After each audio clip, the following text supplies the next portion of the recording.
The church bells had barely stopped ringing when Duke Alistair Whitmore raised his hand and told the priest to stop. Every guest in the grand hall turned to look at him. Lady Eleanor Ashworth stood beside him in her white gown, her hands trembling, her heart pounding so loudly she thought everyone could hear it. Something was wrong. She could feel it in the silence that followed his words. "I cannot do this," Alistair said, his voice steady but cold. "I cannot marry a woman I do not love." Gasps spread through the crowd, like fire through dry grass. Eleanor's mother, Margaret Ashworth, rose halfway from her seat, her face pale with shock. Eleanor's father, Edmund Ashworth, gripped the arm of his chair so tightly his knuckles turned white. This was not supposed to happen. This wedding had been planned for over a year. Two powerful families had come together for this single moment, and now it was falling apart in front of hundreds of witnesses. Eleanor turned to face Alistair, searching his eyes for some sign that this was a terrible joke, that he would laugh and say he was only testing her patience. But there was no laughter in his eyes.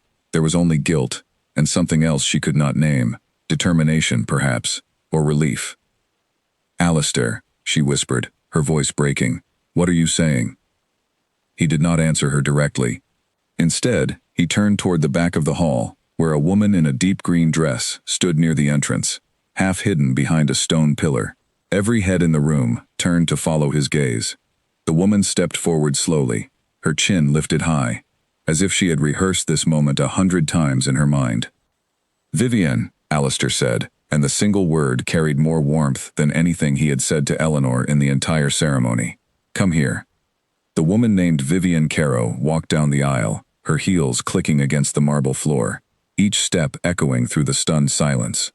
She was beautiful in a striking way, with dark hair pulled back and sharp green eyes that seemed to dare anyone in the room to challenge her presence. She stopped, just a few feet from Alistair and Eleanor, and for a moment, nobody moved. "This is the woman I love," Alistair announced, his voice carrying across the entire hall. "I have loved her for years, long before my family arranged this marriage. I cannot stand here and pretend to promise my life to someone else, when my heart belongs to another." The hall erupted into chaos. Some guests stood up in outrage, others whispered frantically to their neighbors. A few older women covered their mouths in shock, while young men exchanged wide-eyed glances, unable to believe what they were witnessing. Eleanor stood frozen in the middle of it all, her bouquet of white roses slipping from her fingers and falling to the floor. She had known, in some quiet corner of her heart, that Alistair did not love her the way a husband should love his wife. She had seen the distance in his eyes during their courtship, the way his smiles never quite reached them. But she had told herself it was simply his nature, that some men were reserved, that love could grow slowly over time within a marriage built on duty and respect. She had never imagined this. She had never imagined being humiliated in front of everyone she knew, in front of every person whose opinion mattered to her family's name. "Alistair, please," Eleanor said quietly, stepping closer to him, her voice barely above a whisper now, meant only for him. "Not like this. Not in front of everyone. If you truly feel this way, we can speak privately. We can find another way." But Alistair shook his head. "I am done hiding, Eleanor. I am done pretending. I have spent years living a lie because my father demanded this union for his own ambitions. I will not spend the rest of my life trapped in a marriage without love, no matter what it costs me." Edmund Ashworth rose fully from his seat now, his face red with fury. "You dare humiliate my daughter in front of the entire nobility," he shouted, his voice shaking the chandeliers above. "You will pay for this insult, Alistair Whitmore. I swear it on my family's name." "Father, please," Eleanor said, turning to him, her eyes pleading for calm, even as her own world crumbled around her. But Edmund was already moving toward the front of the hall, his fists clenched, his face twisted with rage. Two of his men, who had accompanied the family as guards for the occasion, stepped forward to hold him back before he could reach Alistair. Vivienne stood beside Alistair through all of this, her expression calm, almost serene, as if the chaos unfolding around her did not touch her at all. She placed a hand gently on Alistair's arm, a gesture of comfort, or perhaps of ownership, and the crowd noticed it immediately. Whispers spread even faster now. Who was this woman? Where had she come from? How long had this affair been going on? right under the nose of the entire Ashworth family. Eleanor felt something shift inside her chest, a strange mixture of grief and something harder, something that felt almost like the beginning of anger. She looked at Vivian, truly looked at her, taking in every detail of her calm confidence, her expensive dress, the way she stood as if she already owned the title that was supposed to have been Eleanor's. "Who is she?" Eleanor asked, her voice steadier now than she expected it to be. "Someone I should have married from the beginning," Alistair replied, and the words landed like a slap. Margaret Ashworth reached her daughter's side, wrapping an arm around her, trying to shield her from the stares and whispers that filled the hall. "Come, Eleanor, we are leaving," she said firmly, though her own voice trembled with barely contained emotion. But Eleanor did not move immediately. She stood there for one more moment, looking at Alistair, memorizing the way he looked at Vivian instead of her, the way his hand found the small of her back so naturally, as if they had done this 1,000 times before. She wanted to remember this moment, not to torture herself later, but because she sensed, somewhere deep inside, that this humiliation would not be the end of her story. It would only be the beginning of something else entirely. The priest, an elderly man named Father Nathaniel, stood at the altar with his prayer book still open in his hands, utterly speechless. He had officiated countless weddings in his long career, but never had he witnessed anything like this. He looked between the Duke, the woman in green, and the bride in white, unsure of what his role was supposed to be, in a moment that had shattered every tradition he understood. "Duke Whitmore," Father Nathaniel finally managed to say, "surely you understand the gravity of what you are doing. This is not merely a personal matter. This affects 2 households, dozens of alliances, the trust of this entire community." "I understand it perfectly," Alistair said, "and I have made my choice." Eleanor allowed her mother to guide her away from the altar, though her legs felt weak beneath her, as if they might give way at any moment. As they walked down the aisle, past rows of stunned guests, she heard the whispers grow louder around her. "Poor girl. What a disgrace. Did you see her face? I always thought something seemed off about that engagement." The words stung, each one a small wound added to the larger devastation of the day. Near the back of the hall, Eleanor's childhood friend, a young woman named Charlotte Bennett, rushed forward and took her other arm, helping to support her as they made their way toward the carriage waiting outside. Charlotte's eyes were filled with fury on Eleanor's behalf, though she said nothing yet, sensing that now was not the time for words. Outside, the afternoon sun felt strangely bright and cheerful against the darkness of what had just happened inside. Eleanor climbed into the carriage with her mother and Charlotte, and only when the door closed behind them, sealing them away from the prying eyes of the crowd, did she finally allow the tears to fall. She did not sob loudly or dramatically. Instead, silent tears rolled down her cheeks as she stared out the small carriage window, watching the church grow smaller in the distance. "I never saw it coming," she whispered, more to herself than to anyone else. "I thought I knew him." "None of us saw it," Margaret said gently, taking her daughter's hand. "This is not your failing, Eleanor. Do not let anyone make you believe it is."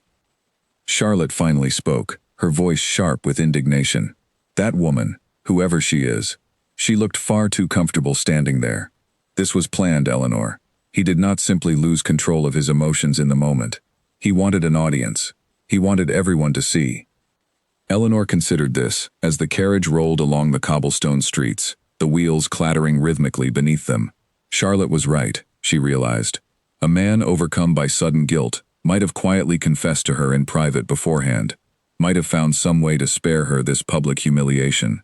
But Alistair had waited until the very last possible moment, until the priest had asked for any objections, until every important family in the region was gathered to witness it. This had been a performance, carefully staged for maximum effect. But why? What did he gain from destroying her reputation so thoroughly, so publicly, when a quiet cancellation would have caused far less damage to both their families? Eleanor did not yet have an answer, but she sensed that the reason mattered, that understanding it would be important to whatever came next. Back at the church, chaos continued to unfold. Edmund Ashworth, still restrained by his own guards, shouted threats across the hall that echoed off the high stone ceilings. Alistair stood firm, his arms still around Vivian, seemingly unmoved by the fury directed at him.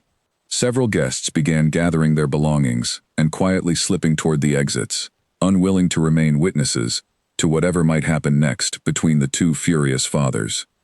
Alistair's own father, a stern man named Duke Frederick Whitmore, had been seated in the front row throughout the entire ceremony, and now he rose slowly, his face unreadable.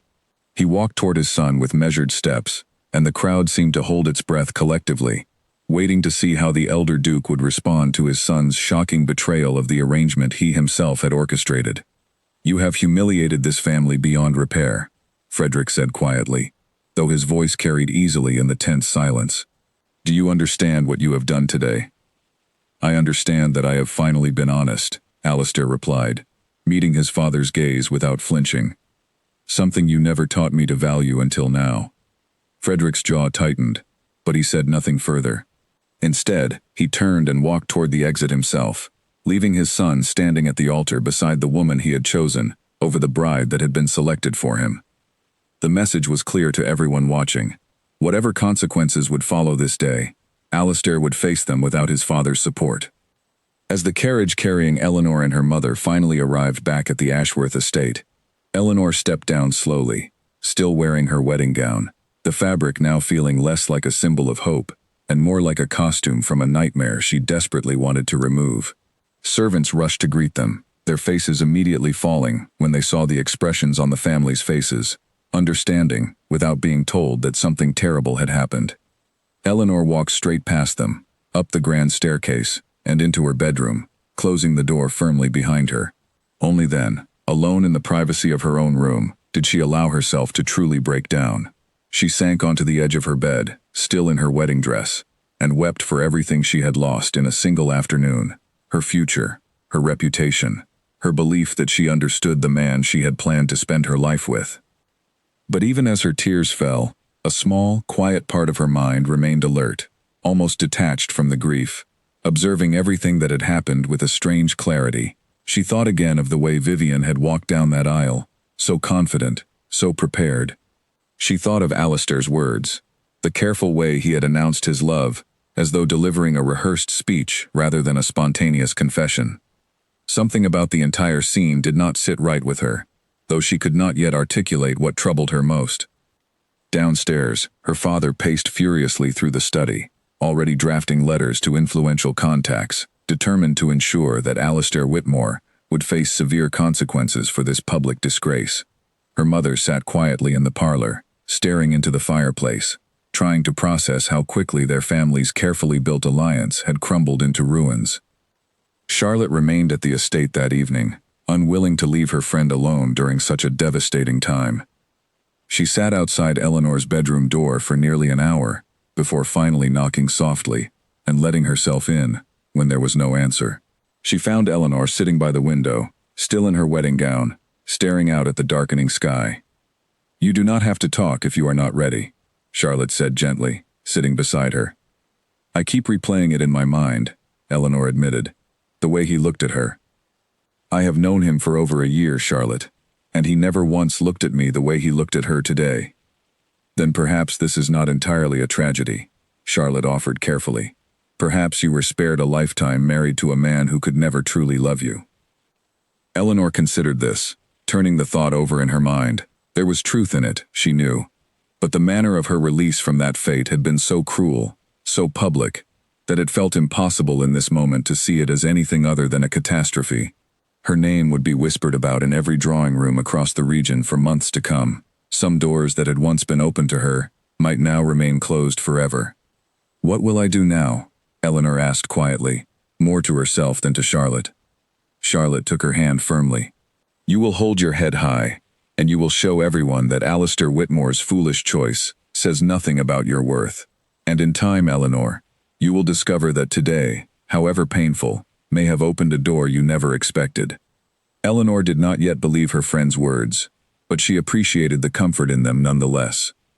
Outside her window, the last light of day faded over the estate grounds, and somewhere across the city, in the home Alistair shared with his newly declared love, a very different conversation was taking place, one that would soon reveal secrets far more shocking than anything that had happened at the altar that afternoon.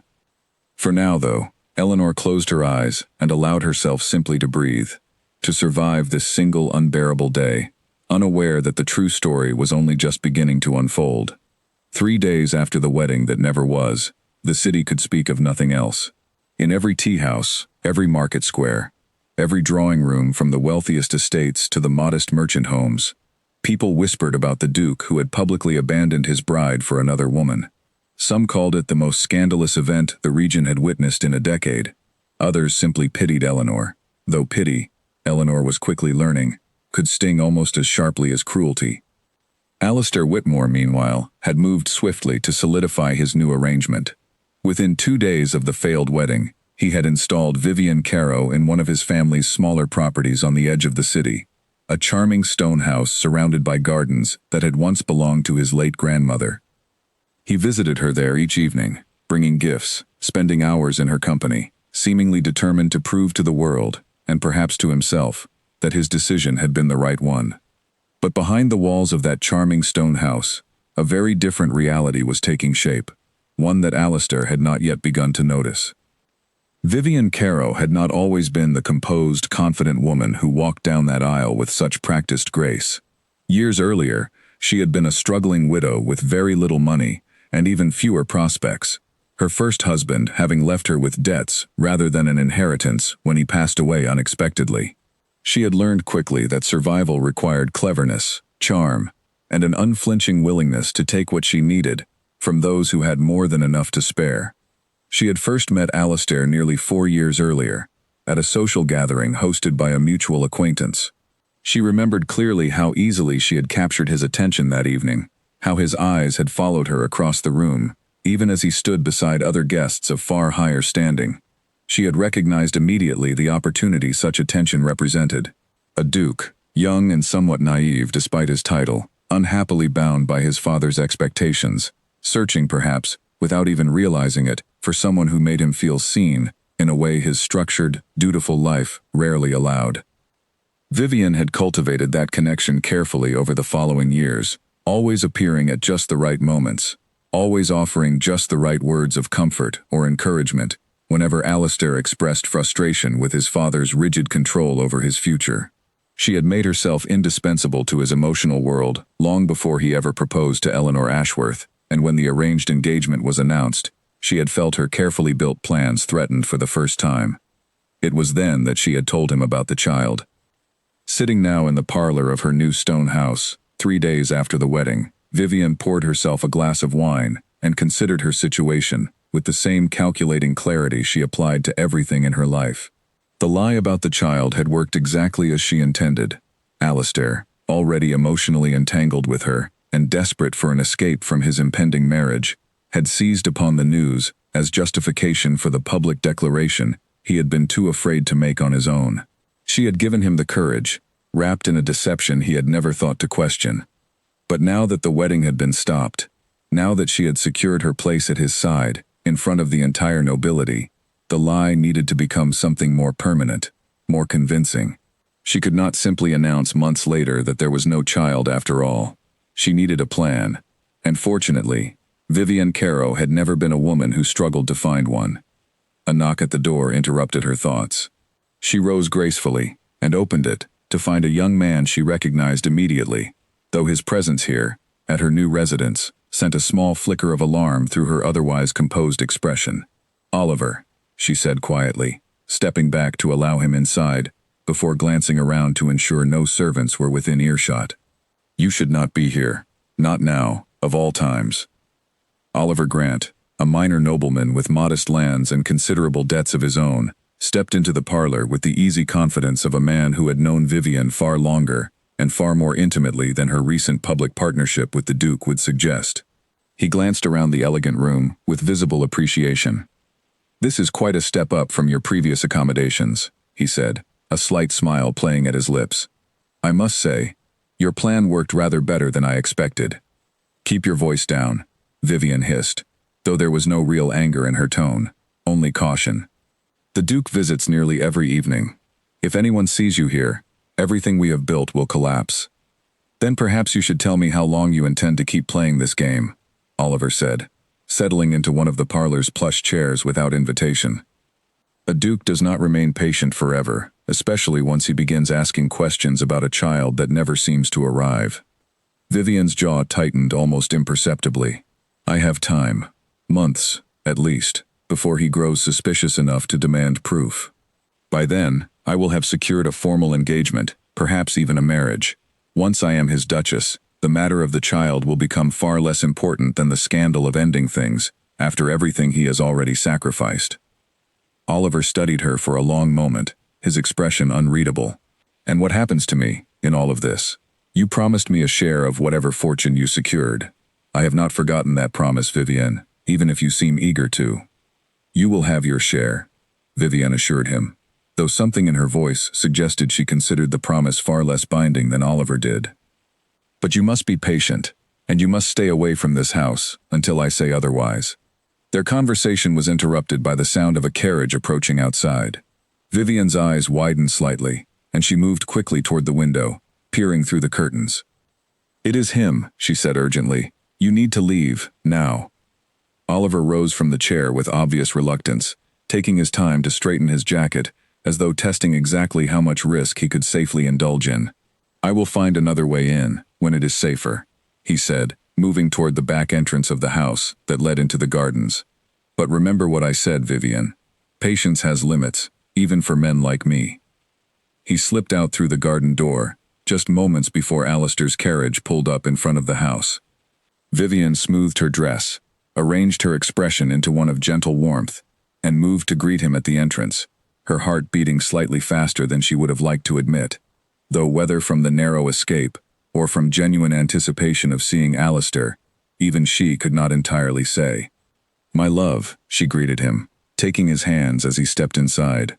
I did not expect you until later this evening. I could not stay away, Alistair said, and there was a weariness in his voice that had not been present before the wedding. The city speaks of nothing else. My father refuses to see me. Edmund Ashworth has sent letters threatening legal action against our family for the humiliation caused to his daughter. Everything feels as though it is unraveling around me. Vivian guided him gently toward the parlor, settling him into a chair and pouring him a glass of wine with practiced ease. You knew there would be consequences, Alistair. Following your heart was never going to be without cost. But surely, when you consider what you have gained instead, the cost feels worthwhile. Alistair looked up at her, and for a moment, something flickered across his expression that might have been doubt, though he quickly pushed it aside. Of course, he said. I only wish the path forward felt clearer. My father has hinted that he may attempt to strip certain privileges from me, financial support, perhaps even elements of my inheritance, as punishment for defying his wishes so publicly. This news landed heavily on Vivian, though she kept her expression carefully neutral. If Alistair's inheritance were threatened, her entire plan could collapse before it had truly begun. She needed him to remain not merely the Duke's son, but the Duke's heir, secure in his eventual title and the wealth that accompanied it. Surely he would not go so far, she said carefully, testing the waters. You are still his only son. Whatever anger he feels now will fade with time. Perhaps, Alistair said, though he did not sound entirely convinced. But there is another matter as well. Edmund Ashworth has powerful connections within the regional council. Several of my father's business dealings depend on maintaining goodwill with families like the Ashworths. This scandal threatens more than just my personal reputation. It threatens contracts, alliances, financial arrangements that have taken years to build. Vivian listened carefully, her mind already working through the implications. If Edmund Ashworth possessed enough influence to threaten the Whitmore family's business interests, then Eleanor's family held more power than she had initially assumed when she encouraged Alistair to abandon the marriage so publicly. This was a complication she had not fully anticipated. What can be done to smooth things over? She asked, genuine concern, now mixing with her calculated self-interest. Surely there is some way to ease the tension, some gesture that might satisfy the Ashworth family, without requiring you to reverse your decision. Alistair shook his head slowly. I do not know. Edmund is a proud man, and I have humiliated his daughter in front of the entire nobility. I doubt any gesture would satisfy him at this point, short of my public disgrace matching the disgrace he believes I have inflicted upon his family.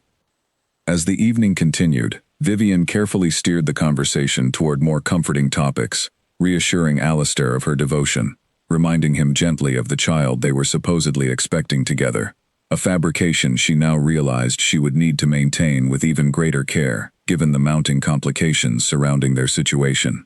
She watched him relax slightly under her attention, watched the tension in his shoulders ease, as she spoke softly of their future together, a future she was determined to secure no matter what obstacles emerged. But even as she played her part perfectly, a small seed of unease had planted itself in her mind. Edmund Ashworth was not a man to be underestimated, and Eleanor, whom Vivian had barely considered as anything more than an obstacle to be pushed aside, might prove to be a more significant threat than she had initially believed.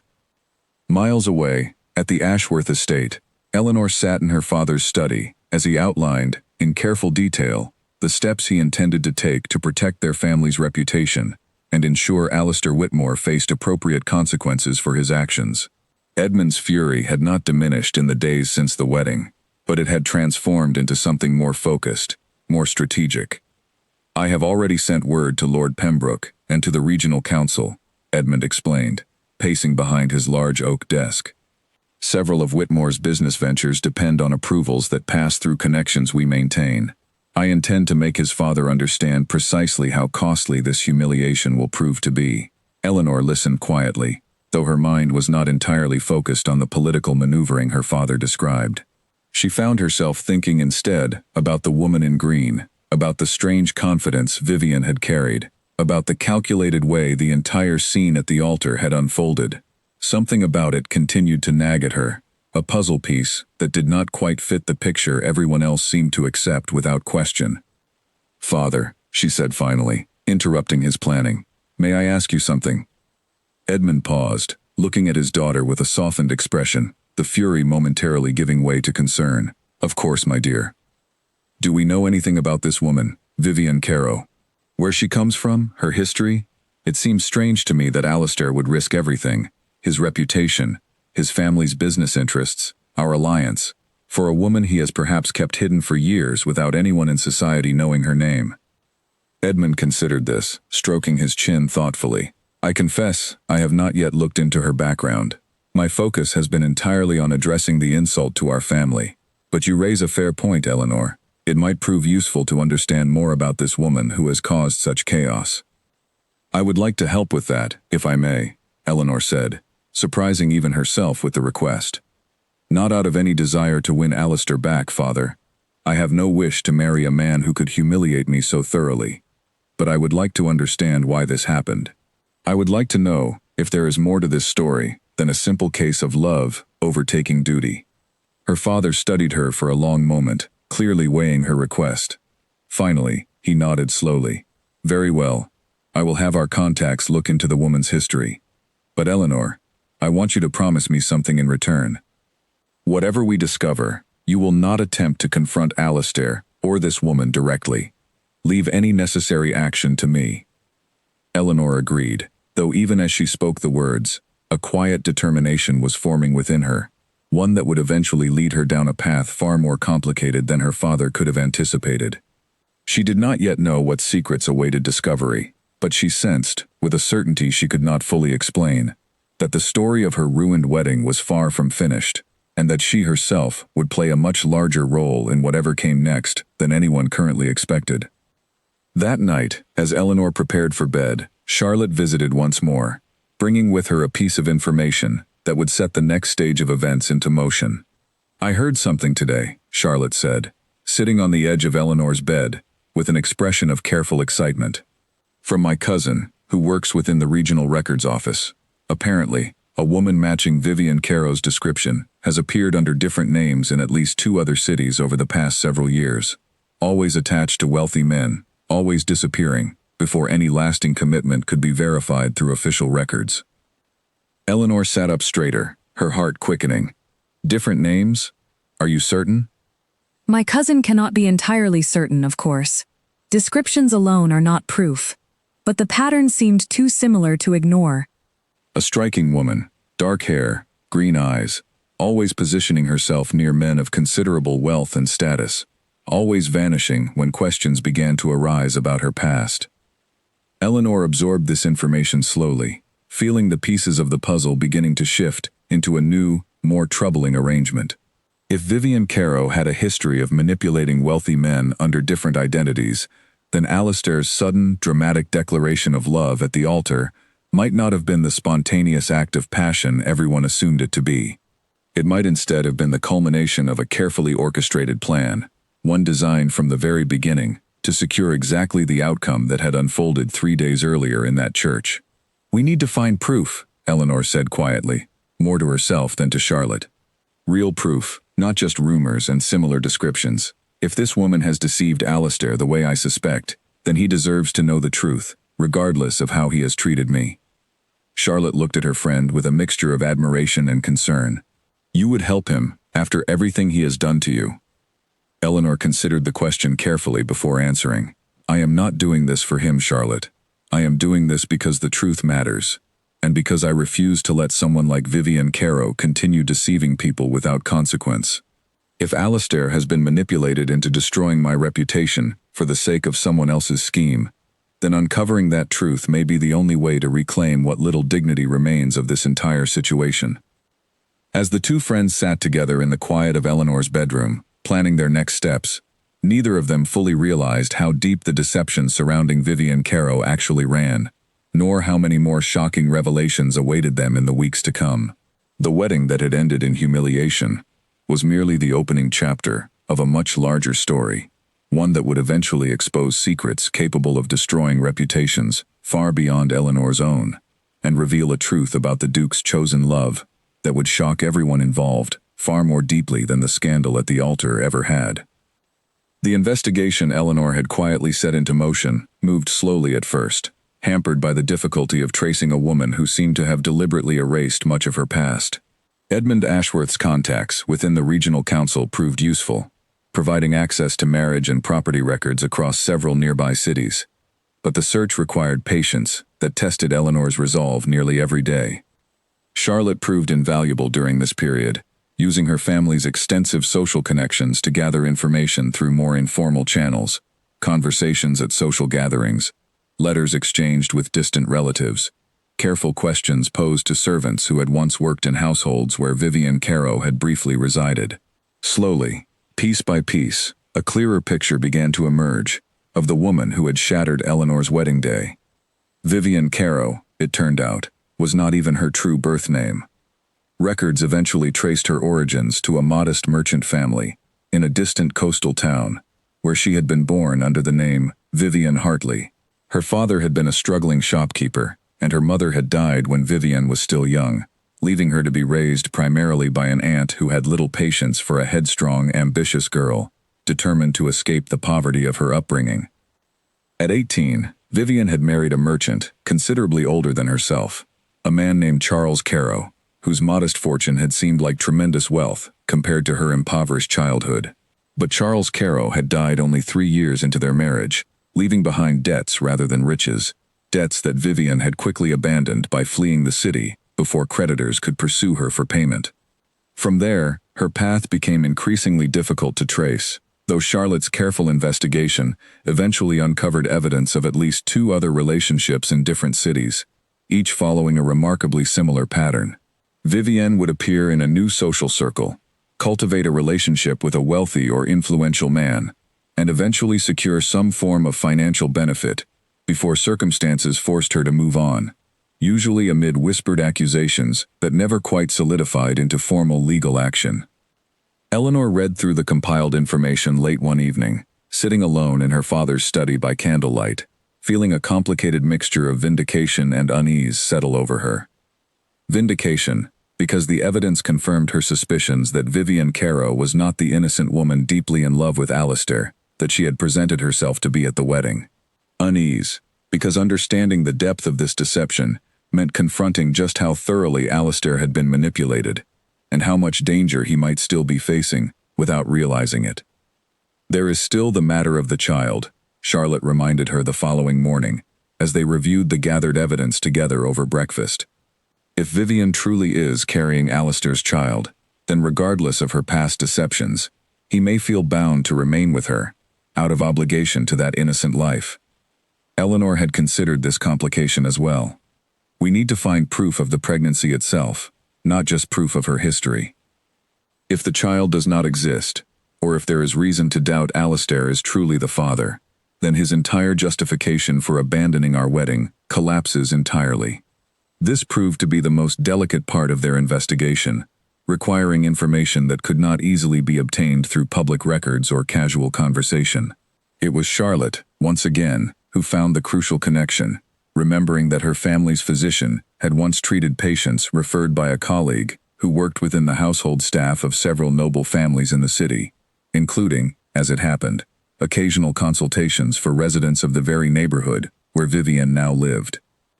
Through careful, discreet inquiry, Charlotte learned that no physician had been summoned to examine Vivian Caro since her arrival at the stone house on the edge of the city. For a woman claiming to be several months pregnant, this absence of any medical attention seemed deeply suspicious, particularly given the wealth and resources now available to her through her connection to Alistair. Perhaps she simply prefers privacy in such matters, Eleanor's mother suggested cautiously, when the two young women shared their findings with her, though even Margaret's tone carried doubt as she spoke the words. Or perhaps, Eleanor said quietly, there is no pregnancy at all, and she has been buying herself time with a lie that costs her nothing until the moment finally arrives when the truth can no longer be hidden. The weight of this realization settled heavily over the room. If Eleanor's suspicions proved correct, then Alistair Whitmore had destroyed his engagement, humiliated his bride in front of the entire nobility, and risked his family's business interests and inheritance, all based on a fabricated pregnancy designed specifically to manipulate him into exactly the position he now occupied. We must tell him, Eleanor said finally, surprising both her mother and Charlotte with the firmness in her voice. Whatever pain he has caused me, he deserves to know the truth before this deception costs him even more than it already has. Are you certain that is wise? Her mother asked carefully. He has shown you nothing but cruelty, Eleanor. Why risk further humiliation by approaching him with information he may refuse to believe? Eleanor considered the question seriously before responding. Because this is no longer only about me, Mother. If Vivian Caro has done this before, in other cities, to other men, then allowing her to continue unchecked serves no one except her own selfish interests. And if there is even a possibility that revealing this truth could prevent Alistair from making an even greater mistake, marrying a woman built entirely on lies, then I believe it is worth the risk to my own pride. Charlotte squeezed her friend's hand supportively. Then we should proceed carefully. If we approach Alistair directly, he may dismiss our claims as bitter revenge for the humiliation he caused you. We need undeniable proof, something he cannot simply explain away. They spent the following days refining their strategy, gathering the strongest pieces of evidence they had collected, the records confirming Vivian's true identity and history in other cities, testimonies from those who had encountered her under different names, and the curious absence of any medical consultation despite her claimed pregnancy. Eleanor also arranged, through a trusted family friend who maintained cordial relations with several members of the Whitmore household staff, to gather more information about Vivian's daily activities and visitors at the stone house. It was through this final avenue of investigation that the most damning piece of evidence finally emerged. A young maid employed at the stone house, uncomfortable with certain things she had witnessed but unwilling to risk her position by speaking directly to Alistair, confided quietly to Eleanor's contact that a man had visited Vivian on several occasions when the Duke was not present, always entering and leaving through the garden entrance, always ensuring his presence remained hidden from any household records or witnesses beyond the immediate staff. The maid could not identify this visitor by name, but her description, along with details about his frequent visits and the secretive nature of these meetings, provided exactly the kind of concrete evidence Eleanor and Charlotte had been searching for. This was not simply a woman with a questionable past. This was a woman actively deceiving Alistair even now, meeting secretly with another man while claiming complete devotion to the Duke who had sacrificed everything for her. With this new information in hand, Eleanor faced a difficult decision about how to proceed. Confronting Alistair directly carried significant risk.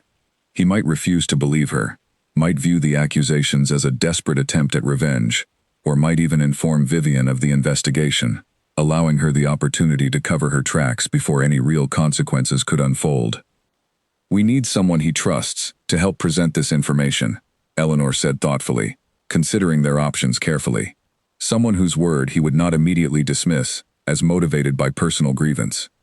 Charlotte's eyes lit up with sudden inspiration. What about his father?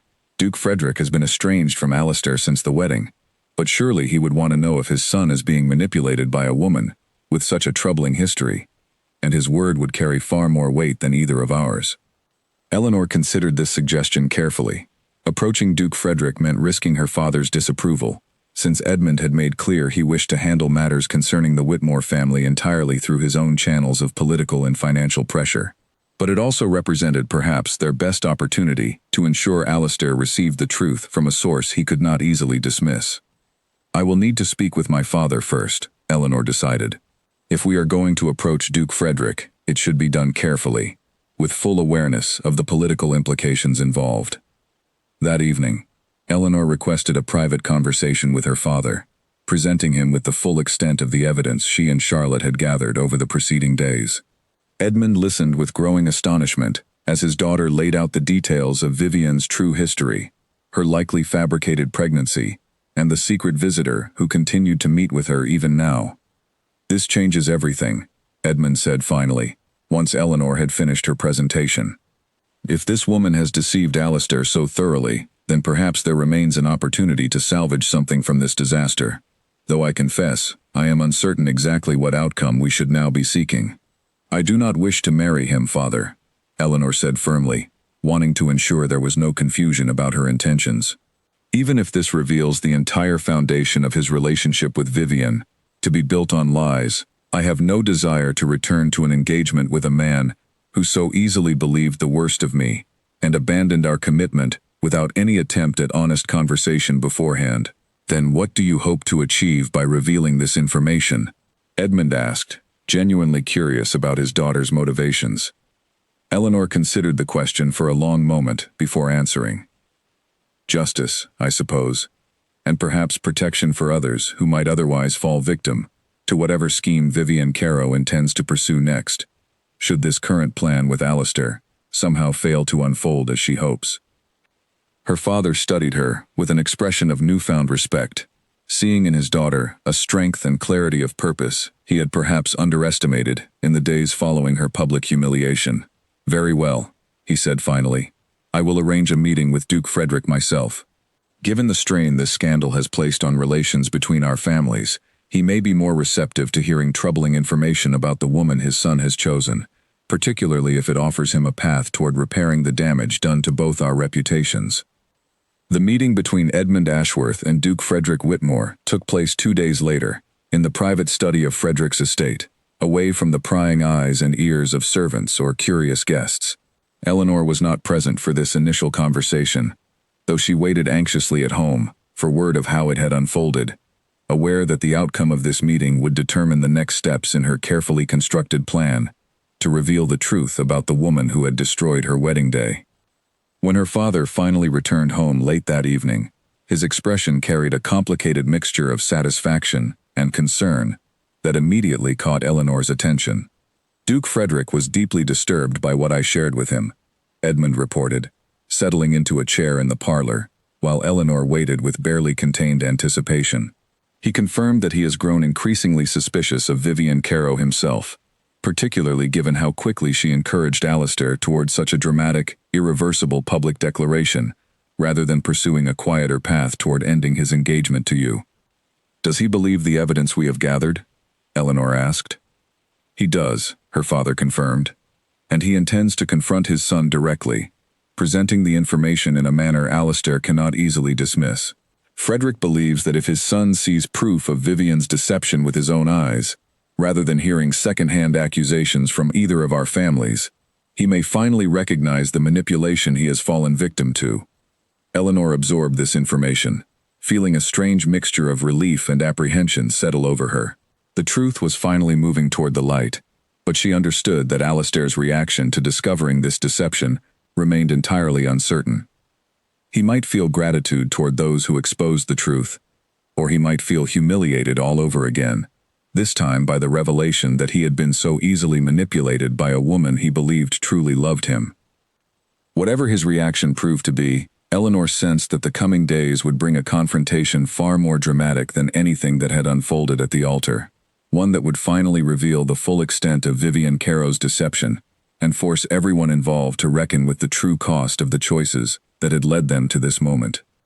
Duke Frederick Whitmore did not waste time once he possessed the evidence Edmund Ashworth had shared with him. The following morning, he arrived unannounced at the stone house on the edge of the city, arriving early enough that he suspected Alistair would not yet have departed for the day, and hoping to catch Vivian unprepared for the confrontation he intended to force. Alistair answered the door himself, surprised to see his father standing on the doorstep, given the tension that had existed between them since the wedding. "Father," Alistair said cautiously, unsure what to make of this unexpected visit. "I did not expect you." "We need to talk," Frederick said simply, stepping past his son into the entryway without waiting for an invitation. "About the woman you have chosen to build your future around." Vivian emerged from the parlor at the sound of voices, her expression carefully composed into one of polite curiosity, though something flickered briefly in her eyes upon seeing Duke Frederick's stern expression, a flicker of wariness that suggested she sensed trouble before any words had even been exchanged. "Duke Whitmore," she greeted him smoothly. "This is an unexpected pleasure.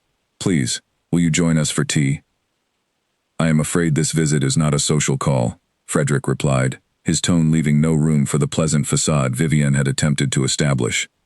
"I have come to discuss certain troubling information that has recently come to my attention. Information concerning your true history, Miss Caro, or should I say, Miss Hartley." The color drained slightly from Vivian's face, though she recovered quickly, forcing her expression back into calm composure. "I do not know what you mean," she said carefully. "My name has always been Caro, from my marriage to my late husband. Your birth name was Hartley," Frederick continued relentlessly, "and your marriage to Charles Caro ended not simply with his unfortunate death, but with substantial debts that you abandoned by fleeing the city before his creditors could locate you. This was not your first such departure, nor, I suspect, would it have been your last, had my son not proven such a convenient and generous target for your schemes." Alistair looked between his father and Vivian, with growing confusion and alarm. "Father, what are you talking about? These accusations, where do they even come from?" "From evidence gathered by Edmund Ashworth's daughter," Frederick said plainly, watching his son's face carefully for his reaction. "Lady Eleanor, despite the humiliation you inflicted upon her, took it upon herself to investigate the woman who destroyed her wedding day, and what she uncovered should concern you far more deeply than any lingering anger over the scandal itself." "This is absurd," Vivian interjected, her voice rising slightly, with what might have been genuine indignation or carefully performed outrage. "Eleanor Ashworth is simply bitter over losing Alistair. Of course she would fabricate lies to discredit me." "Are they fabrications?" Frederick asked pointedly. "Then perhaps you can explain the visitor who has been coming to see you through the garden entrance whenever my son is away. A man whose presence you have taken great care to hide from the household staff, and, presumably, from Alistair himself." This accusation landed with visible impact. Vivian's carefully maintained composure finally cracked, just slightly, a flash of panic crossing her features, before she managed to smooth it away again. Alistair, watching this exchange with growing horror, noticed the reaction as well. "Vivian," he said slowly, his voice tight with rising suspicion. "Is this true? Has someone been visiting you here, in secret?" "Of course not," she said quickly, perhaps too quickly. "This is exactly the kind of malicious rumor that jealous, spiteful people spread to destroy happiness they cannot have for themselves." But Frederick was not finished. "There is also the matter of the child you claim to be carrying, the very reason Alistair gave for abandoning his wedding so publicly. Yet no physician has been summoned to examine you since your arrival here, despite the wealth and resources now available to you. Perhaps you can explain that curious absence as well, Miss Caro." The room fell into tense silence. Alistair turned slowly to look at Vivian, and for the first time since the wedding, genuine doubt clouded his expression, replacing the unwavering devotion he had displayed so publicly at the altar. "Vivian," he said quietly, "is there truly a child?" Vivian hesitated, and in that hesitation, the truth became undeniable to everyone present in the room. Alistair stood frozen for a long moment, staring at Vivienne, as the full weight of his father's accusations settled over him. The confident, loving expression she had worn just moments before had shifted into something colder, more calculating, as if she were rapidly assessing which lie might still save the situation from complete collapse. "Answer him," Frederick demanded, his voice carrying the full authority of his position, despite the tension crackling through the room. "Is there a child, Miss Caro, or was this simply a convenient fabrication to secure my son's devotion at precisely the moment you needed it most?" Vivian's shoulders finally sagged, the carefully maintained performance beginning to crumble under the weight of evidence too specific to explain away. "You do not understand what it means to survive with nothing," she said, her voice suddenly sharp with a bitterness that had clearly been buried beneath years of careful pretense. "I have watched wealthy families like yours discard people like me without a second thought. I took what opportunities presented themselves. Is that truly so different from what every noble family does to secure advantageous marriages and alliances?" "There is no child," Alistair said quietly, the realization settling over him like a physical weight. "You lied to me. About everything." "I love you, Alistair," Vivian insisted, though even she seemed to recognize how hollow the words sounded now, spoken in the aftermath of such thorough exposure. "Whatever began as strategy became genuine affection over these years we have known each other." "And the man visiting you through the garden," Frederick pressed, unwilling to let the conversation drift toward sentiment before every relevant truth had been forced into the open. "Who is he, and what role has he played in your schemes?" Vivian remained silent, her jaw tight, clearly calculating how much further exposure she could withstand before her entire carefully constructed life collapsed entirely around her. "I will find out regardless of whether you tell me," Frederick warned. "I have resources at my disposal that you cannot begin to imagine, Miss Caro. Cooperation now may prove far less painful than the consequences awaiting you, if I am forced to uncover every detail of your deception through my own investigation." Finally, Vivian spoke, her voice tight with barely controlled anger at having been so thoroughly outmaneuvered. "His name is Oliver Grant. We have known each other for years, long before I ever met Alistair. He helped orchestrate certain aspects of this arrangement, in exchange for a promised share of whatever benefits I secured through my relationship with your son." Alistair felt something break inside him at this final confirmation, the complete unraveling of every belief he had held about the woman he had sacrificed so much to be with. "You planned this from the beginning," he said, his voice hollow with disbelief. "The child, the declaration at the wedding, all of it was simply a strategy to secure my inheritance." "Not entirely," Vivian said, though the protest sounded weak even to her own ears. "I do care for you, Alistair, in whatever way someone like me is capable of caring for another person. But yes, I recognized the opportunity your engagement to Eleanor presented, and I used whatever tools were available to ensure that opportunity did not slip away." Frederick turned to his son, his expression softening slightly now that the confrontation had achieved its intended purpose.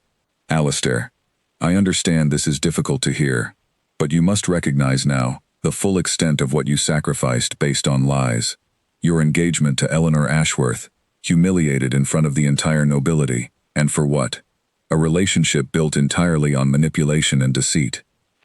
Alistair sank into a nearby chair, his head in his hands, the enormity of his mistake finally crashing down upon him with devastating clarity. "What have I done?" he whispered, more to himself than to either his father or Vivian.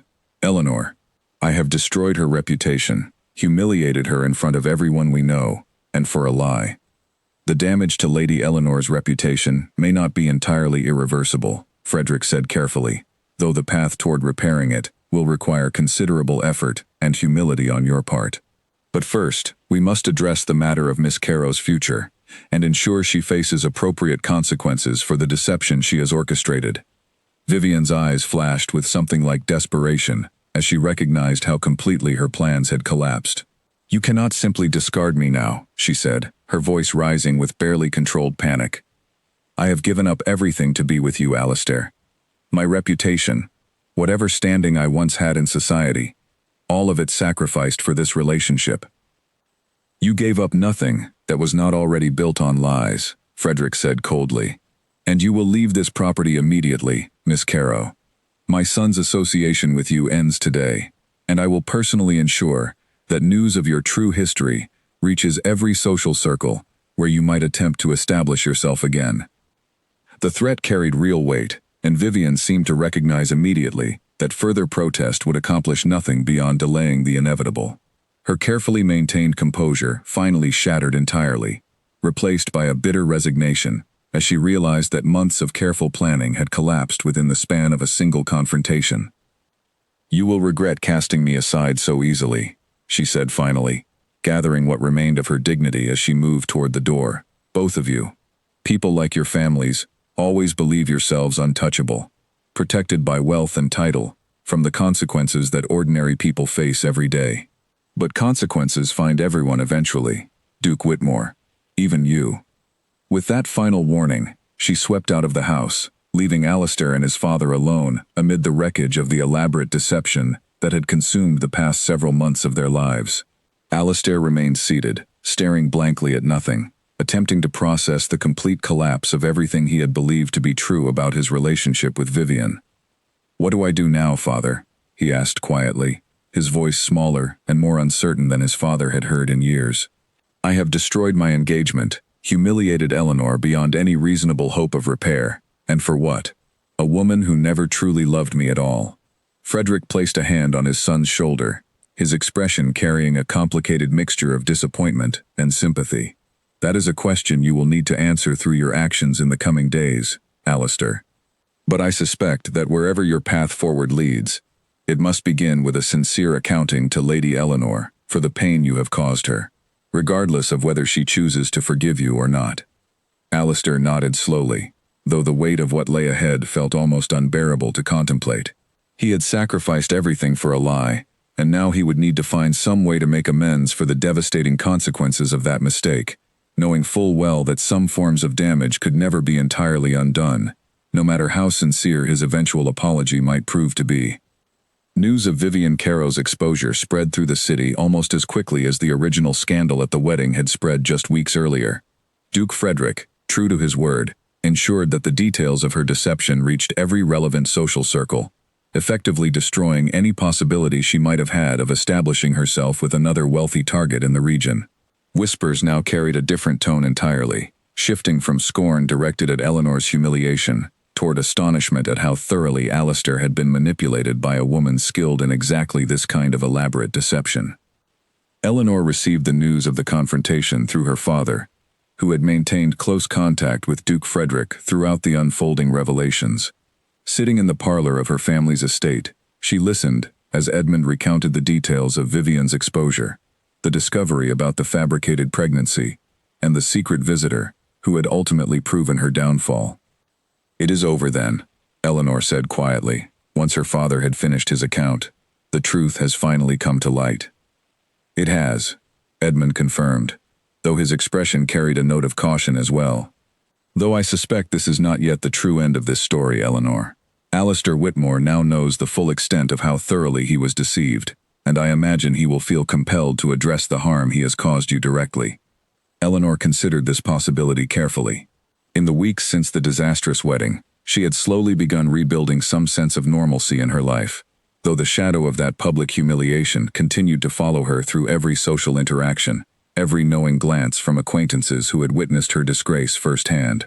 The revelation of Vivian's true nature offered some vindication, certainly, but it did not erase the pain of what she had endured, nor did it automatically restore her standing within society. "What do you think he intends to do?" Charlotte asked, having arrived at the estate shortly after the news broke, eager to discuss the implications with her friend. "I do not know," Eleanor admitted. "Perhaps he will attempt to apologize. Perhaps he will try to convince me that our engagement can somehow be salvaged now that the truth about Vivian has been revealed. But Charlotte, even knowing that he was deceived, I cannot simply forget how he treated me at that altar. He chose to believe her lies over any conversation with me. He humiliated me publicly, rather than approaching our situation with any degree of honesty or respect." "You are right to feel that way," Charlotte agreed firmly. "Being deceived does not erase the cruelty of his actions toward you. He still made the choice to publicly abandon you, rather than seeking a private, dignified resolution to his doubts about your engagement."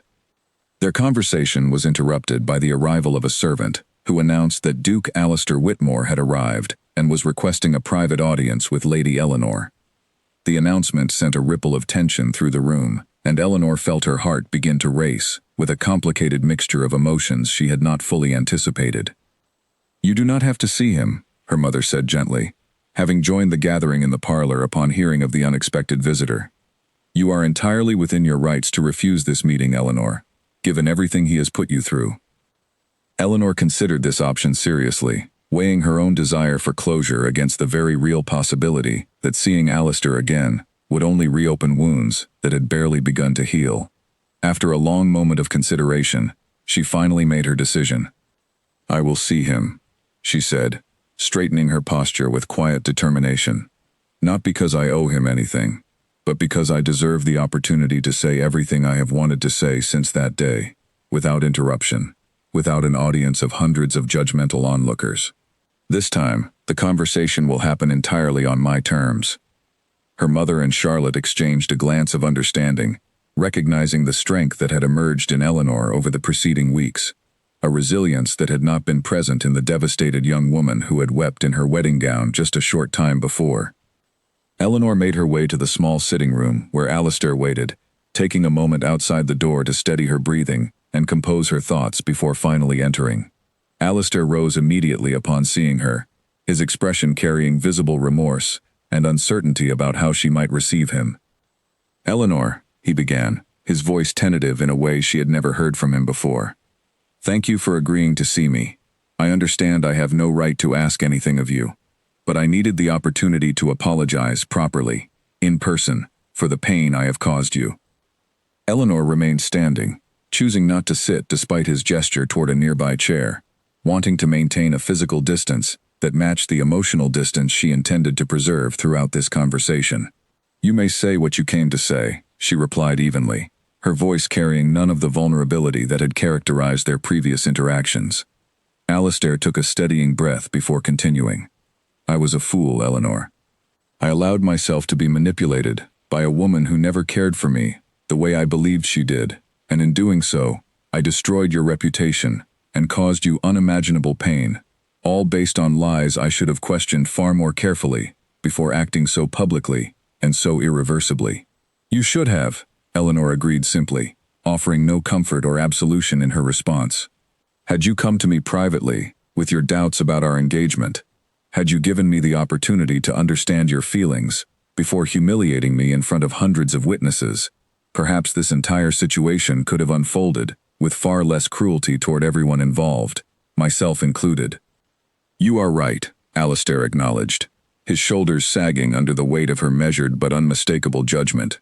"I do not expect you to forgive me, Eleanor. I only hope that in time, you might find some peace with what happened, and that perhaps, somehow, we might find a way to move forward from this, whatever that might look like." Eleanor studied him carefully, searching for any sign of the man she had once believed she might build a life alongside. She found instead someone diminished by his own mistakes, someone who had learned a painful lesson about trust and deception, but whose actions had already caused irreparable damage to her standing and her heart. "I appreciate your apology, Alistair," she said finally, her voice steady and clear. "But I do not believe there is a path forward between us, not as it once existed. You showed me, in the most public and humiliating way possible, that you were willing to believe the worst of me and abandon our commitment without any attempt at honest conversation. That knowledge cannot simply be erased by the revelation that you were also deceived by someone else." "I understand," Alistair said quietly, though disappointment flickered across his expression despite his attempt to maintain composure. "I suppose I had hoped, perhaps foolishly, that exposing Vivian's deception might offer some path toward reconciliation between us." "It offers vindication," Eleanor clarified, "and perhaps, in time, it may help restore some portion of my reputation among those who witnessed our wedding fall apart. But reconciliation requires trust, Alistair, and trust is not something that can simply be rebuilt through a single apology, however sincere it might be." Their conversation continued for a while longer, covering the practical matters that remained between their two families, the business arrangements affected by the scandal, the social obligations that would need careful navigation in the coming months. But the emotional resolution Alistair had perhaps hoped to achieve remained elusive, and when he finally departed the Ashworth estate that afternoon, both of them understood clearly that whatever future awaited them, it would unfold along entirely separate paths. As Alistair's carriage disappeared down the long drive leading away from the estate, Eleanor stood at the window watching him go, feeling a complicated mixture of relief and lingering sadness settle over her. The chapter of her life connected to Alistair Whitmore was finally closing, but what remained uncertain was what new chapter might now begin in its place, and whether the strength she had discovered within herself throughout this difficult ordeal would prove sufficient to guide her toward whatever future awaited on the other side of this painful experience. In the weeks that followed Alistair's visit to the Ashworth estate, life slowly began settling into a new rhythm for everyone involved in the scandal that had captivated the city for so long. The initial shock and gossip surrounding the failed wedding gradually gave way to fresh curiosity about how each of the involved parties would move forward from such a public and devastating series of events. Vivian Caro, true to Duke Frederick's warning, found herself unable to establish any new footing within the social circles she had once navigated with such practiced ease. Word of her true history and elaborate deception had spread too thoroughly, closing doors that might otherwise have remained open to a woman of her particular skills and ambitions. She departed the city entirely, within a fortnight of her confrontation with Frederick and Alistair, her ultimate destination unknown to those she left behind, though rumors occasionally surfaced suggesting she had resumed her previous patterns in a distant city, seeking new targets unaware of her history. Oliver Grant, her longtime accomplice, faced his own reckoning as well, though of a more immediate and practical nature. Several of his creditors, upon learning of his association with Vivian's schemes, grew considerably less patient regarding his outstanding debts, eventually forcing him to sell portions of his modest estate to satisfy his obligations. His involvement in Vivian's elaborate deception became something of a cautionary tale whispered among the nobility, a warning about the dangers of associating with those who viewed relationships and marriage as merely tools for financial advancement. Alistair Whitmore, meanwhile, faced the difficult task of rebuilding both his reputation and his relationship with his own father, whose trust he had damaged through his hasty, poorly considered actions at the wedding. Duke Frederick, though relieved that his son had finally recognized the truth about Vivian's deception, remained cautious about restoring full confidence in Alistair's judgment, insisting on a period of careful oversight regarding the young Duke's future decisions, both personal and financial. For Eleanor, the path forward proved considerably more complicated to navigate. While the revelation of Vivian's deception offered some measure of vindication, restoring her full social standing required patience and careful effort. She found herself relying heavily on the support of her family and Charlotte's steadfast friendship as she gradually re-emerged into society, attending smaller gatherings initially, before working her way back toward the larger social events, where her humiliation at the altar remained a topic of hushed conversation among those unaware of her presence nearby. It was at one such gathering, hosted by a distant relative of Charlotte's family, that Eleanor first encountered a man who would prove instrumental in helping her envision a future entirely separate from the shadow of her failed engagement to Alistair. His name was Henry Whitfield, a scholar and gentleman farmer whose modest estate lay several hours outside the city, far removed from the intense social scrutiny that had defined so much of Eleanor's recent experience. Henry approached her that evening with a directness that immediately distinguished him from the careful, calculated conversations she had grown accustomed to navigating in the aftermath of her scandal. "Lady Eleanor," he said, offering a polite bow before continuing, "I have heard a great deal about your situation, though I confess, most of what circulates through gossip seems designed more to entertain than to accurately capture your true character or circumstances." Eleanor found herself slightly taken aback by his forthright manner, uncertain at first how to respond to such an unusually direct acknowledgement of her recent public humiliation.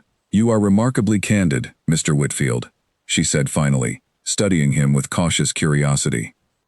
"I find that candor generally serves conversations better than the careful evasions so common among polite society," Henry replied with a slight smile, "particularly when addressing a situation as widely discussed and thoroughly misunderstood as yours has been." Their conversation continued throughout the evening, ranging from discussions of literature and agricultural innovations to more personal reflections on the nature of trust and reputation within their carefully structured social world. Eleanor found herself genuinely enjoying his company in a manner she had not experienced in longer than she cared to admit, appreciating the refreshing absence of pretense or hidden agenda in his interactions with her. "I understand you have every reason to approach new acquaintances with considerable caution," Henry said toward the end of the evening, as their conversation drew to a natural close. "But I would very much like the opportunity to know you better, Lady Eleanor, without any expectation beyond genuine friendship, should that prove agreeable to you." Eleanor considered his proposal carefully, recognizing both the appeal of his straightforward manner and the natural hesitation that lingered from her recent devastating experience with Alistair. "I would welcome that, Mr. Whitfield," she said finally, "though I hope you will understand, if I proceed with considerably more caution than perhaps I once might have, before recent events taught me the painful cost of misplaced trust." "I would expect nothing less," Henry assured her, "and I hope, in time, to demonstrate through my actions, rather than mere words, that I am worthy of whatever trust you eventually choose to extend." Over the following weeks, Henry Whitfield became a regular presence in Eleanor's life, visiting the Ashworth estate with increasing frequency, always respectful of the boundaries she maintained, always patient with the careful pace at which she allowed their friendship to develop into something potentially more significant. Charlotte, observing this budding connection with evident approval, frequently commented on the positive changes she noticed in her friend's demeanor. "You seem happier, Eleanor," she observed one afternoon, as they walked together through the gardens of the Ashworth estate. "Genuinely happier, not simply putting on a brave face for the benefit of society's judgmental eyes." "I believe I am," Eleanor admitted, surprising herself with the ease of the confession. "Henry asks nothing of me, beyond honest conversation and genuine companionship. There is something remarkably freeing in that simplicity, after everything I endured with Alistair's careful performances and hidden agendas." As spring gradually gave way to summer, Eleanor's relationship with Henry continued to deepen naturally, built on a foundation of mutual respect and honest communication that had been entirely absent from her previous engagement. Meanwhile, news occasionally reached her regarding Alistair's continued efforts to rebuild his reputation and repair the damage caused by his hasty, poorly considered decisions months earlier. Edmund Ashworth, satisfied that justice had ultimately been served regarding the scandal that had threatened his family's reputation, gradually relaxed the tension that had defined much of his interactions since the failed wedding. He observed his daughter's growing connection with Henry Whitfield with evident approval, recognizing in the young scholar a stability and genuine character that had been so conspicuously absent in Alistair's careless treatment of Eleanor. "He seems a good man," Edmund remarked to his wife one evening, as they observed Eleanor and Henry engaged in quiet conversation on the estate's veranda. "Steady, honest, entirely without the pretensions and hidden ambitions that seem to plague so many young men of higher social standing." Margaret agreed readily, relieved to see her daughter finally emerging from the shadow of her public humiliation, with genuine hope for a happier future. "Eleanor deserves this happiness," she said quietly. "After everything she endured, watching her find someone who values her honestly, without games or manipulation, brings me more relief than I can properly express." As the months progressed, Henry's intentions toward Eleanor became increasingly clear, though he continued to proceed with careful patience, never rushing her toward decisions she was not yet ready to make. It was during a quiet evening walk through the estate gardens, several months after their initial meeting, that Henry finally expressed the depth of his feelings directly. "Eleanor," he said, stopping beneath a large oak tree that had witnessed countless quiet conversations between them over recent months. "I know you have every reason to approach declarations of affection with considerable skepticism, given your previous experience. But I find myself unable to continue without expressing clearly what has become increasingly evident to me through our time together. I love you, Eleanor, not for your family's status or connections, but for the remarkable strength and grace you have shown throughout circumstances that would have broken many others entirely." Eleanor felt tears gathering in her eyes, though these tears carried none of the devastation that had characterized her weeping on her disastrous wedding day. Instead, they reflected genuine joy, a feeling she had begun to believe might never again find its way into her heart after everything she had endured. "Henry," she said softly, "I have grown to care for you as well, more deeply than I initially believed possible, given everything that came before our meeting. Your patience, your honesty, your genuine respect for my need to heal at my own pace. These qualities have shown me that not every man approaches relationships with hidden agendas or calculated manipulation." Their quiet declaration of mutual affection marked a significant turning point in Eleanor's journey toward reclaiming her happiness and sense of self-worth, following the devastating public humiliation she had endured at Alistair's hands. Though the scars of that experience would likely never fully disappear, she found herself increasingly able to envision a future built on genuine trust and honest partnership, rather than the careful performances and hidden deceptions that had defined her previous engagement. News of Eleanor's growing relationship with Henry Whitfield eventually reached Alistair as well, filtered through the various social connections that continued to link their two families despite the painful history between them. He received this information with a complicated mixture of emotions, recognizing simultaneously his own responsibility for the circumstances that had ultimately led Eleanor toward happiness with another man, alongside a genuine, if somewhat wistful, hope that she might finally find the contentment she deserved after everything he had put her through.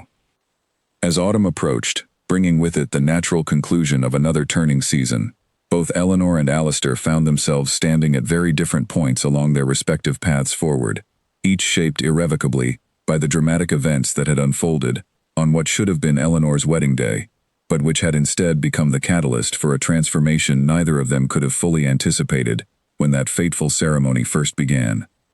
Nearly a full year had passed since the wedding that shocked the entire region, and as autumn settled over the countryside once more, Eleanor Ashworth prepared for a very different ceremony, one built on genuine love rather than careful arrangement, and honest partnership rather than hidden deception. Her engagement to Henry Whitfield had been formally announced several months earlier, met with widespread approval from both families, and genuine happiness from everyone who had witnessed her painful journey toward this moment of renewed hope. The wedding preparations proceeded with a completely different atmosphere than the elaborate, tension-filled arrangements that had preceded her disastrous ceremony with Alistair. Where that previous wedding had been characterized by careful political calculations and underlying anxiety about whether Alistair truly wished to proceed, Eleanor's preparations for marrying Henry carried an entirely different energy, one filled with genuine excitement and anticipation rather than dutiful obligation. Charlotte, naturally, remained deeply involved in every aspect of the wedding planning, her joy for her friend's happiness evident in every detail she helped coordinate. "This time," she said one afternoon, as they reviewed final arrangements for the ceremony, "everyone attending will witness a celebration built on genuine love, rather than the performance of duty that characterized your previous engagement." Eleanor smiled, feeling a warmth and security that had felt entirely impossible to imagine during those devastating weeks following her humiliation at the altar. "I never believed I would find myself here again," she admitted, preparing for another wedding, with genuine excitement rather than the quiet dread I felt before my first attempted ceremony. "Henry has proven himself worthy of your trust in every possible way," Charlotte observed. "His patience, his honesty, his genuine respect for everything you experienced. These qualities have earned him a place in your heart that Alistair never truly deserved, despite whatever performance of devotion he initially displayed." As the wedding day finally arrived, bringing with it a beautiful autumn morning, filled with crisp air and golden sunlight filtering through the trees surrounding the small chapel Henry had chosen for their ceremony, Eleanor felt none of the anxious uncertainty that had plagued her before her previous attempted wedding. Instead, genuine joy and confidence filled her heart as she prepared to walk toward a future built on honest love rather than careful arrangement. The ceremony itself proceeded with quiet elegance, attended by close family and genuine friends, rather than the massive gathering of political allies and social obligations that had characterized her previous attempted wedding. Edmund Ashworth walked his daughter down the aisle with visible pride and relief, having witnessed her transformation from devastated bride to confident, joyful woman, finding genuine happiness with a man who truly valued her. Henry stood waiting at the altar with an expression of pure, unguarded joy, his eyes never leaving Eleanor as she approached, and when they finally exchanged their vows, the words carried genuine weight and meaning, entirely absent from the careful political arrangement that had preceded her failed ceremony with Alistair.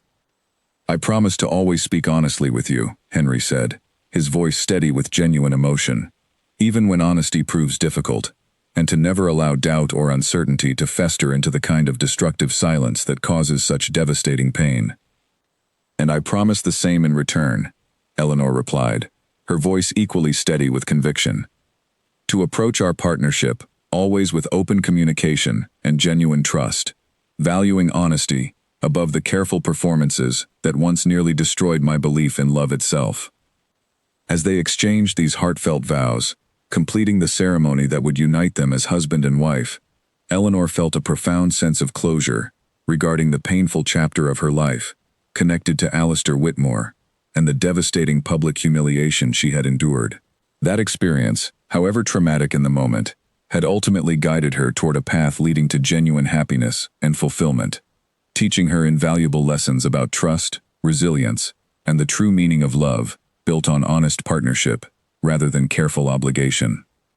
News of Eleanor's joyful wedding eventually reached Alistair as well, and he received the information with a complicated mixture of emotions that had become increasingly familiar to him over the preceding year.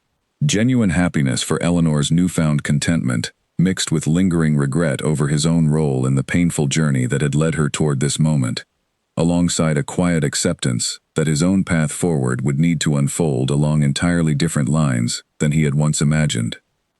In the months following his confrontation with Vivienne's deception, Alistair had focused considerable energy on rebuilding his relationship with his father and demonstrating, through consistent honest action rather than empty words, that he had genuinely learned from the devastating mistakes of his past behavior. Duke Frederick, gradually satisfied with his son's evident growth and maturity, slowly extended greater trust and responsibility to Alistair regarding the family's business interests and future decisions. Alistair also made genuine efforts to repair, insofar as possible, the damage his actions had caused to the broader relationship between the Whitmore and Ashworth families, understanding that while Eleanor's personal forgiveness might remain permanently out of reach, demonstrating genuine remorse and accountability through consistent honest behavior represented the only meaningful path toward whatever reconciliation might eventually prove possible between their two households. As Eleanor and Henry began their new life together, settling into the quiet contentment of married life at Henry's modest but comfortable estate, Eleanor often reflected on the remarkable journey that had led her to this moment of genuine happiness. The devastating public humiliation of her failed wedding to Alistair had initially felt like an unbearable catastrophe, threatening to destroy every hope she held for her future happiness and social standing. Yet through the painful process of uncovering Vivienne Caro's elaborate deception, working alongside Charlotte and her family to expose the truth, and ultimately finding genuine love with Henry Whitfield, Eleanor had discovered a resilience and strength within herself that she had never previously recognized. The experience, however traumatic, had ultimately guided her toward a life built on authentic partnership and honest communication, qualities she now understood to be far more valuable than the careful social arrangements and hidden performances that had characterized her previous engagement. As she settled into her new life with Henry, surrounded by genuine love and mutual respect, Eleanor often thought back to that devastating moment at the altar, when Alistair had publicly chosen Vivienne over her, shattering every expectation she held for her future. What had once felt like the most humiliating and devastating experience of her life had ultimately, through a remarkable series of unexpected revelations and personal growth, become the catalyst that guided her toward genuine happiness she might never have discovered had her original wedding proceeded as originally planned. The shock she had experienced that day, watching her intended husband publicly declare his love for another woman, had eventually given way to an even greater shock, discovering the elaborate deception that had manipulated Alistair into that devastating public declaration, and ultimately, the profound and unexpected gift of genuine love with a man who valued her honestly and completely. Eleanor Ashworth, now Eleanor Whitfield, had emerged from her most painful public humiliation, not as a broken, defeated woman, but as someone stronger, wiser, and ultimately far happier than she might have ever become, had her original wedding day unfolded exactly as everyone had originally planned and expected.